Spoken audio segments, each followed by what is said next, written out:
Buenos días, somos residentes de segundo año del Hospital Dr. Alberto Balestrini. Mi nombre es Natalia Rivero y el de mis compañeros Marcos González y Denise Alada. Nuestro Ateneo se titula Crioglobulinemia a propósito de un caso clínico. ¿Qué son las crioglobulinas? Estas son inmunoglobulinas que pueden encontrarse en el plasma, aisladas o formando complejos inmunitarios, y precipitan a temperaturas inferiores a 37 grados centígrados. Es necesario diferenciar dos términos importantes, la crioglobulinemia y la vasculitis crioglobulinémica.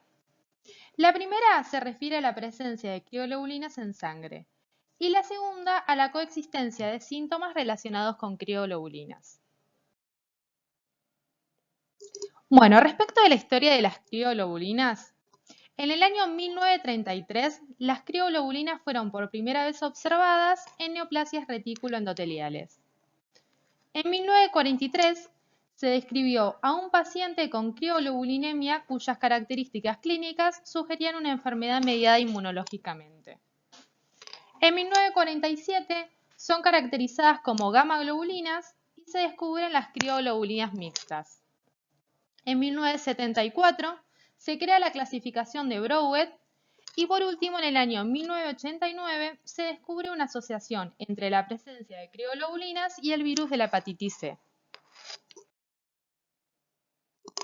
Respecto de la etiología, pueden existir múltiples causas. Entre estas podemos mencionar la estimulación inmune crónica y o linfoproliferativa, resultando en una producción de altas concentraciones de crioglobulinas, variedad de trastornos inmunitarios, hemáticos, neoplásicos e infecciosos que pueden asociarse a su aparición, e incluso causas de origen idiopático. Entre las causas infecciosas podemos nombrar como ejemplos la hepatitis C, ya mencionada anteriormente, la cual tiene una alta relación con la presencia de crioglobulinas, el HIV y la hepatitis B. Y con respecto a enfermedades autoinmunes, podemos mencionar el síndrome de Sjögren, el lupus eritematoso sistémico y la esclerosis sistémica. En el caso de los datos epidemiológicos, no fue posible encontrar información sobre nuestro país, ya que al no ser notificada la presencia de crioglobulinas, no es posible realizar un informe epidemiológico en ninguna región de América Latina. En cambio, sí existen datos en América del Norte y el suroeste europeo, en el cual la crioglobulinemia afecta a 5 de cada 100.000 habitantes, siendo además la crioglobulinemia causante del 15% de las anemias hemolíticas autoinmunes. Además, esta afecta principalmente a mujeres entre la quinta y sexta década de vida, y por otra parte, el 90% de los casos está causado por el virus de la hepatitis C. El mecanismo de acción de las crioglobulinas se basa principalmente en una aglutinación de glóbulos rojos mediadas por el sistema de complemento. En primera instancia, las inmunoglobulinas se unen a la superficie del glóbulo rojo con ayuda de la proteína activadora C1, la cual ayuda a su vez a la activación de C2 y C4, iniciando la vía clásica del complemento. Luego se genera C3 convertasa, la cual cliva el C3 en C3b y C3a, y el C3b es el que se mantiene unido al glóbulo rojo. Una proporción de C3b unido al eritrocito es secuestrado por macrófagos del sistema reticuloendotelial, principalmente en células de Kupffer del hígado, por lo cual es uno de los principales órganos donde se produce acumulación de inmunocomplejos. Luego de la unión de C3b, se produce la activación del C5 y la formación del complejo de ataque de membrana con la resultante hemólisis intravascular.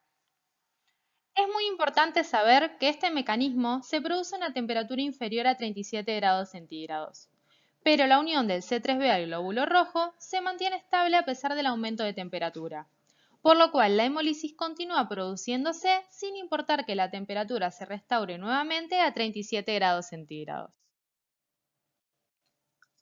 Según la clasificación de Brouwer, las crioglobulinas pueden ser divididas en tres tipos.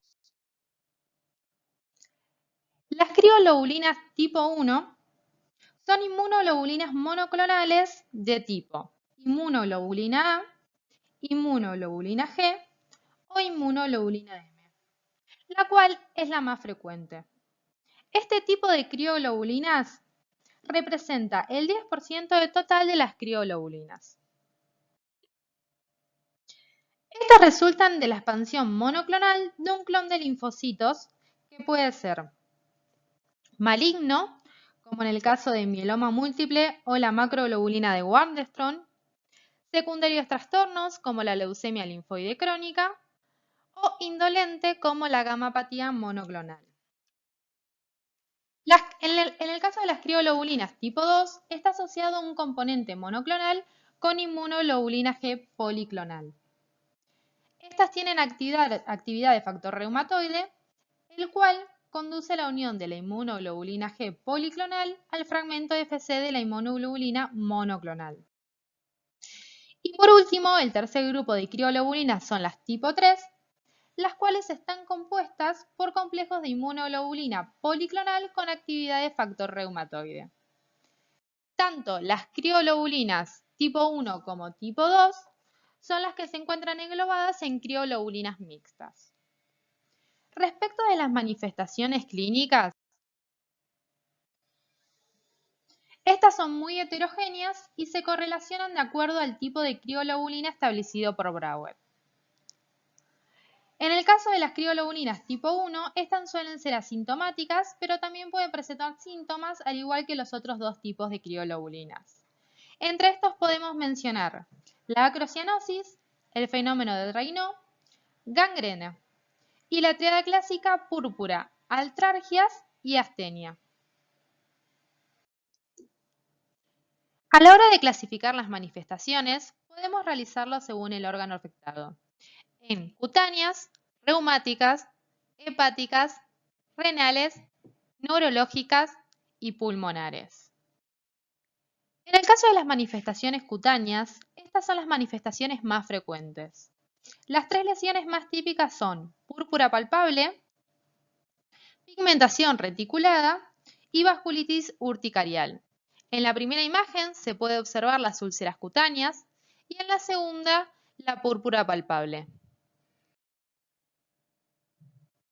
Entre las manifestaciones neurológicas, en la mayoría de los casos se presentan neuropatías sensitivas que cursan con parestesias, dolor y sensación de quemazón en las extremidades inferiores en el 60% de los casos.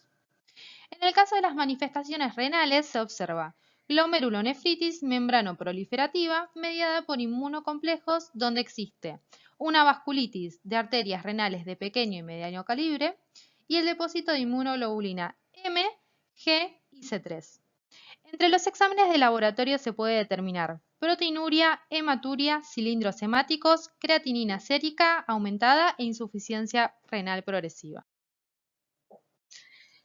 Respecto de las manifestaciones reumáticas, los pacientes con crioglobulinemia mixta pueden presentar artralgias y mialgias. Y por último, en las manifestaciones hepáticas se observa un aumento de los niveles séricos de transaminasas, hepatomegalia y esplenomegalia, carcinoma hepatocelular y complicación por el ya mencionado anteriormente virus de la hepatitis C.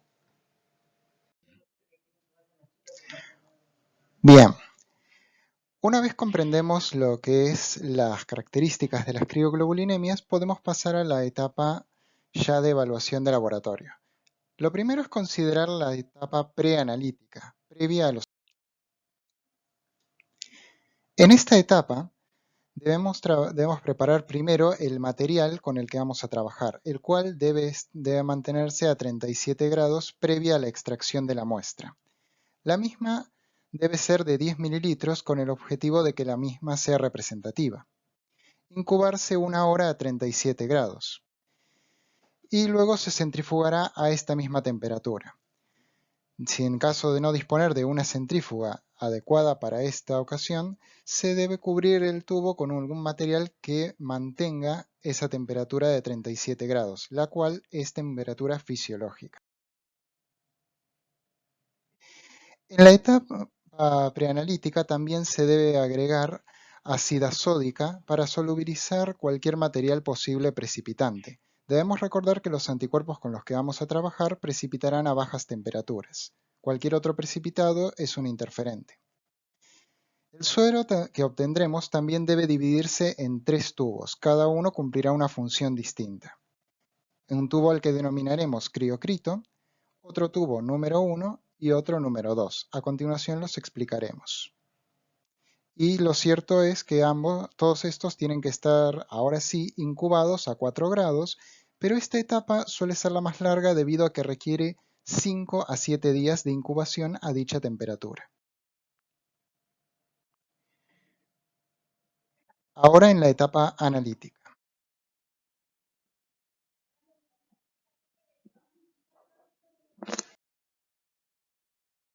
Comenzamos con el tubo de criocrito. En este tubo vamos a tratar de evidenciar la presencia de crioglobulinas. Por eso mismo los centrifugaremos ahora a 4 grados centígrados. Y como obtendremos un precipitado, la lectura será de la siguiente manera. Tomamos el total del suero y vemos qué parte del dicho total se encuentra precipitada. Es decir, lo que estamos viendo es el porcentaje de precipitación del total del suero.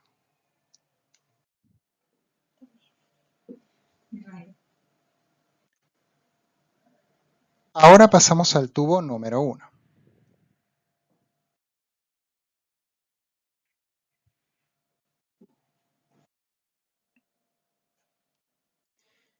En el tubo número 1 lo que realizaremos es una cuantificación de proteínas. Ahora que ya tenemos el precipitado obtenido a 4 grados, debemos realizar 3 lavados para quedarnos solo con el precipitado. Lo resuspenderemos posteriormente, también a esta baja temperatura, en buffer PBS. Y luego lo incubaremos 1 hora a 37 grados para luego llevar a cabo la cuantificación de las proteínas. En la cuantificación de proteínas puede haber 2 posibles resultados, positivo o negativo. En el caso de que sea positivo, se procederá con un método llamado inmunofijación, del que hablaremos más adelante. Pero en el caso de que dé negativo y habiendo alta sospecha clínica, también se deberá llevar a cabo dicha cuantificación.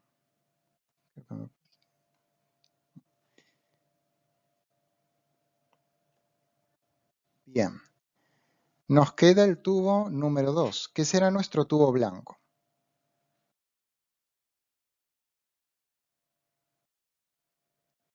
La razón por la que lo llamamos así es porque haremos un procedimiento semejante al tubo número 1, pero desde el inicio se trabajará a 37 grados. Nuevamente se realizarán 3 lavados del material precipitado, pero esta vez a 37 grados. Se resuspenderá con el mismo buffer PBS a 37 grados. Y también podremos cuantificar las proteínas. La idea de hacer esto es que el tubo debe mostrar dentro de lo posible el mínimo o cero precipitado posible. Cualquier presencia de precipitación en este tubo es cualquier material menos las crioglobulinas que nos interesan, y por eso lo llamamos tubo blanco. Hay características que tiene el tubo de el estudio de criocrito. Tiene buena sensibilidad, es un estudio rápido, bajo costo, pero además requiere grandes cantidades de volumen de muestra. Y si bien se mencionó al principio tomar 10 mililitros para que la muestra sea representativa, también mencionamos que lo distribuiríamos en 3 tubos. Y no se sabe todavía o no está estandarizado cuánto requiere precisamente este primer tubo. También la cuantificación de proteínas totales tiene sus propias características. Tiene mayor reproducibilidad, mayor exactitud y minimiza las interferencias. Como se mencionó anteriormente, ahora tenemos que llevar a cabo el proceso de cuantificación en el caso de que da positivo. Y eso se realiza mediante la inmunofijación. Aún así, la caracterización de crioglobulinas puede requerir diferentes técnicas o podemos disponer de diferentes posibles técnicas. Algunas de ellas son electroforéticas y otras no. Entre las electroforéticas tenemos electroforesis en gel o capilar, inmunoblot, nefelometría láser, inmunodifusión son no electroforéticas. Nosotros nos concentraremos, en el caso de electroforesis, en gel y aquí lo haremos con inmunofijación. Bien, veamos qué implica esto. En la inmunofijación lo que vamos a buscar son las proteínas concretas que nos interesan y utilizaremos anticuerpos monoclonales para revelarlas. En este caso lo que buscamos son inmunoglobulinas. Por esa misma razón, vamos a necesitar en el reactivo de trabajo anticuerpos dirigidos a cada una de ellas. Por esa misma razón, tendremos anticuerpos contra inmunoglobulina G, M y A. En los resultados de la inmunofijación podremos ahora sí caracterizar la crioglobulinemia con la que nos encontramos, siguiendo la clasificación de Bouret. Aquí tenemos crioglobulina tipo 1, donde se nota una banda correspondiente a la zona gamma. Recordemos que era un tipo de crioglobulinemia monoclonal. En la tipo 2 lo que vemos es tanto bandas como extendidos. Aquí tenemos un tipo monoclonal M y policlonal G. La tipo 3, donde tenemos complejos policlonales, solo tenemos extendidos en el recorrido del gel, el cual ya se ha realizado previamente el recorrido al sembrar el suero, al someterlo a un campo eléctrico, se le aplicó los anticuerpos correspondientes y se lo reveló con coloración. En cuanto a los valores de referencia, no es que haya valores de referencia estandarizados para todos los laboratorios. Según un trabajo encontrado, se realizó un estudio en el cual solo el 23% de un total de pacientes analizados, en este caso 214, con crioglobulinemia superaban los límites de la normalidad. Lo cierto es que no se dispone de un rango de referencia, como se mencionó, por lo que cada laboratorio debe establecer su propio rango de referencia con su propia población estudiada. Bueno, en cuanto al pronóstico de la enfermedad, el curso de la enfermedad es impredecible y está muy influenciada por la existencia de enfermedades subyacentes. La supervivencia media es de un 50 a un 60% a los 10 años tras el diagnóstico. Es peor en los pacientes con diagnóstico de afección renal, los pacientes que cursan con procesos linfoproliferativos, neoplasias e insuficiencia hepática. En cuanto al tratamiento, tenemos un tratamiento que se practica del tiempo 0 a los 6 meses y el otro que se da de los 6 a los 12 meses. La primera terapia es de inducción y la segunda es de mantenimiento. La terapia de inducción se diferencia de acuerdo al grado de avance de la enfermedad, mientras que en el caso de la terapia de mantenimiento es para los distintos grados de avance de la enfermedad de la misma manera.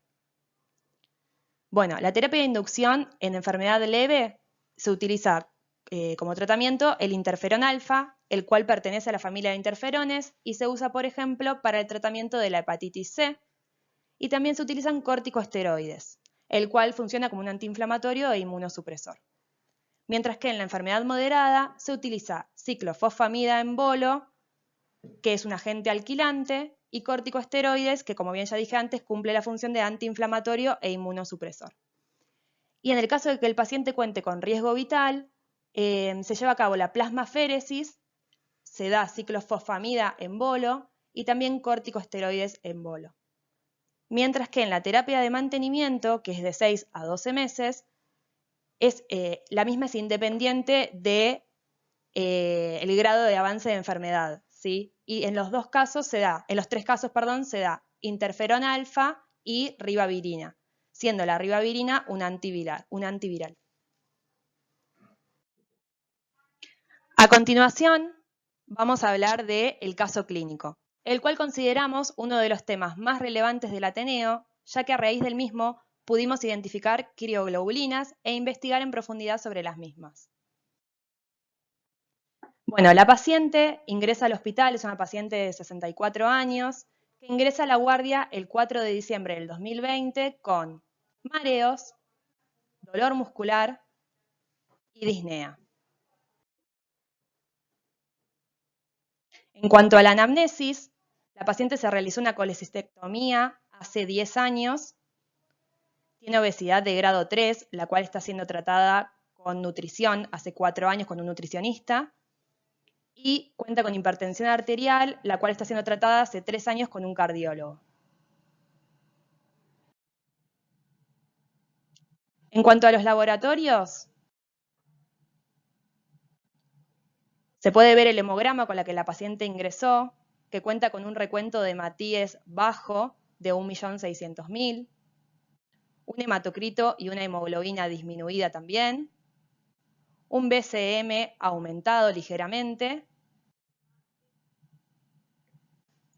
Y en cuanto al frotis, la serie roja, se puede observar marcada poiquilocitosis, marcada hipocromía, marcada anisocitosis y presencia de estomatocitos.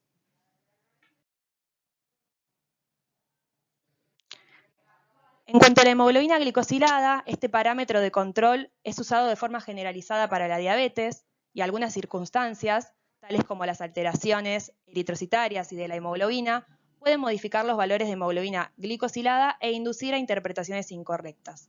En el caso de la paciente del caso clínico, la hemoglobina glicosilada dio un valor inferior a 4%.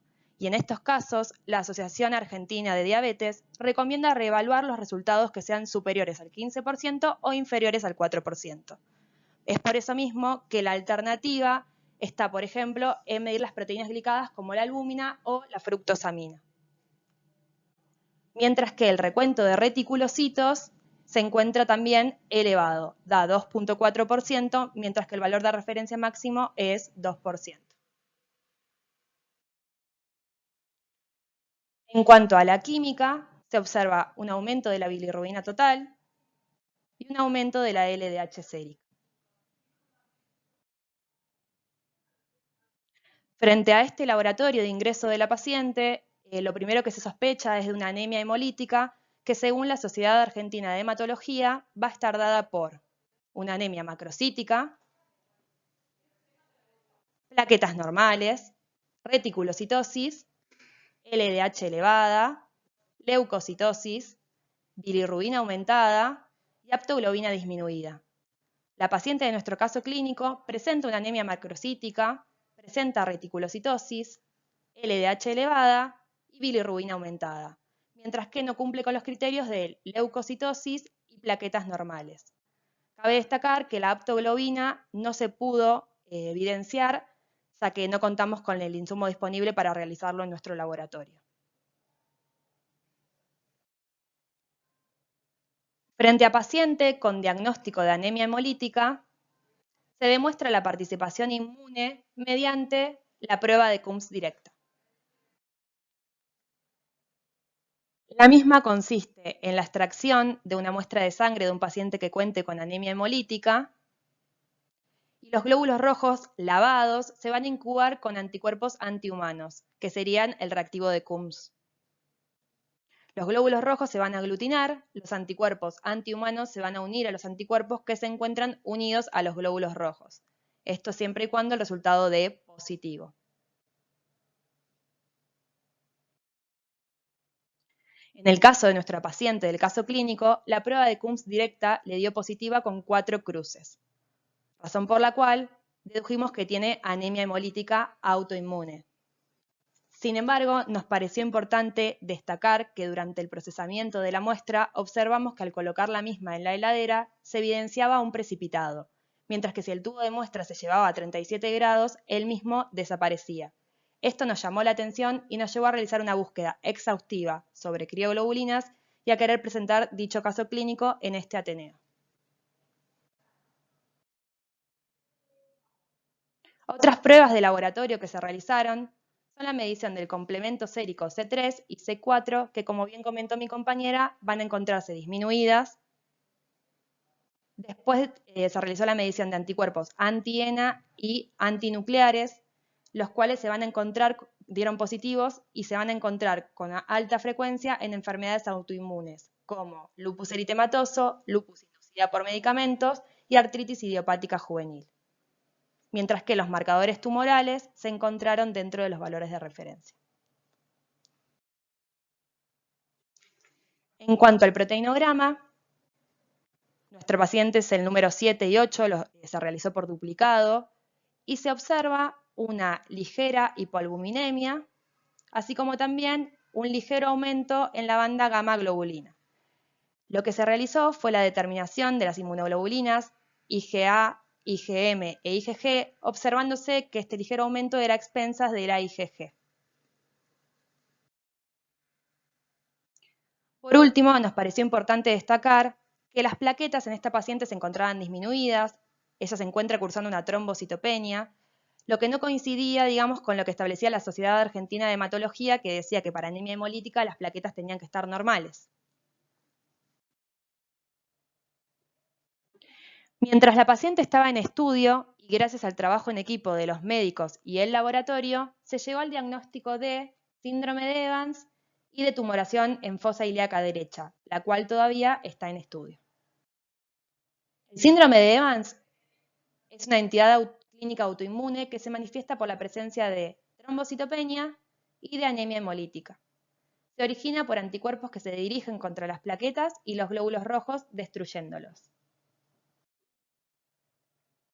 Respecto a la tumoración en fosa ilíaca derecha, se observó una imagen redondeada en fosa ilíaca derecha heterogénea de 50 por 50 milímetros, con engrosamiento parietal del ciego adyacente y de ilion terminal. Se recomienda interconsulta con gastroenterología. Recordemos que, como mencionamos en la etiología, una de las causas puede ser la presencia de tumoraciones.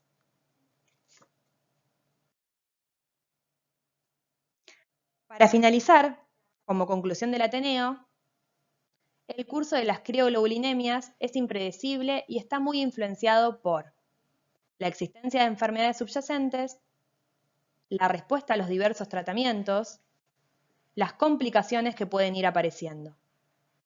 Es importante estandarizar en lo posible el protocolo de caracterización de crioglobulinas entre los diferentes laboratorios. Así como también recalcar la importancia de la comunicación entre las distintas áreas del laboratorio, así como con el resto del personal del hospital. Si bien la incidencia de dicha enfermedad es baja, se debe tener en cuenta a la hora de evaluar a un paciente. Esta es la bibliografía consultada. Muchas gracias por la atención brindada.